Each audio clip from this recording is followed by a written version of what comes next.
నేను వివిధ సమయాల్లో వివిధ విషయాలు టేకప్ చేశాను. ఈ రోజు నేను రైతు బజారుకి వెళ్ళాను. రైతు బజార్లు నేనే పెట్టాను, 1999లో పెట్టాను.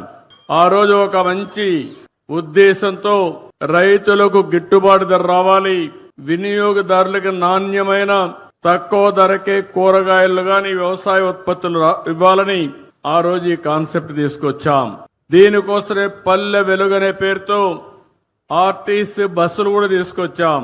వెనక సీట్లన్నీ కూడా ఖాళీ చేపించి అవన్నీ రిమూవ్ చేసి నేరుగా కూరగాయలు అందులో వేసుకుని తెల్లవారితో ఫస్ట్ అవర్ లో రైతు బజార్ దగ్గర తీసుకొచ్చి వదిలిపెట్టేవాళ్ళం.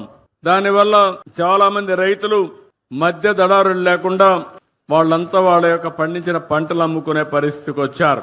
ఇంకో పక్కన ఎవరైతే వినియోగదారులు ఉన్నారో వాళ్ళంతా నేరుగా రైతు బజారుకి వెళ్తే నాణ్యమైనటువంటి సరుకులు దొరికేటివి, ఫ్రెష్ గా వెజిటబుల్స్ ఉండేటివి.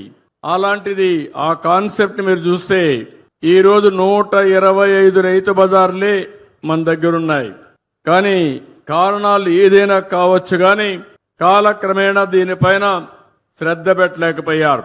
ఈ రోజు నేను చూశాను, ఏదైతే ఇక్కడ చూసిన రైతు బజార్ని ఒక ఆదర్శంగా తయారు చేస్తాను.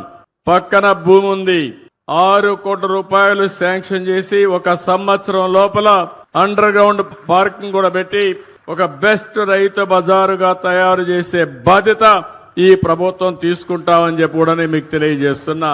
ఇప్పుడు సబ్జీ కూలర్లు కూడా వచ్చాయి. ఒకప్పుడు ఎన్నో కష్టాలు పడేవాళ్ళం, కరెంటు కూడా అవసరం లేకుండా సబ్జీ కూలర్లో పెడితే మనం ఏ విధంగా పెడతామో అంత ఫ్రెష్ గా కూడా ఉంటాయి. అంటే ఇలాంటి రైతు బజార్లని ఇప్పుడు 125 ఉన్నాయి. 175 నియోజకవర్గాలకి 175 రైతు బజార్లు పెట్టే బాధ్యత ఈ ప్రభుత్వం తీసుకుంటామని చెప్పి కూడా నేను మీకు తెలియజేస్తున్నా. నేను ఒకటే ఆలోచిస్తున్నాను, రైతులకు గిట్టుబాటు ధర రావాలి, వినియోగదారుడికి సరసమ ఇన్ఫ్లేషన్ పెరగకుండా వీలైన తక్కువ ధరకి నిత్యావసర వస్తువులు కొనే అవకాశం ఇవ్వాల్సిన అవసరం ఉంది. ఇంకా ఒకప్పుడైతే నేను హార్టికల్చర్ డిపార్ట్మెంట్ ద్వారా మొబైల్ రైతు బజార్లు కూడా పెట్టాం. ఇలాంటి వినూత్నమైన కార్యక్రమాలతో ముందుకు పోయి మీ ఇంటి దగ్గరనే కూరగాయలు గాని, ఇప్పుడిప్పుడు నేచురల్ ఫార్మింగ్ వచ్చింది, ఆర్గానిక్ ఫుడ్ కూడా వచ్చే పరిస్థితి వచ్చింది. అవన్నీ కూడా ఏం చేయాలో చేస్తామని చెప్పి కూడా నేను మీకు తెలియజేస్తున్నాను.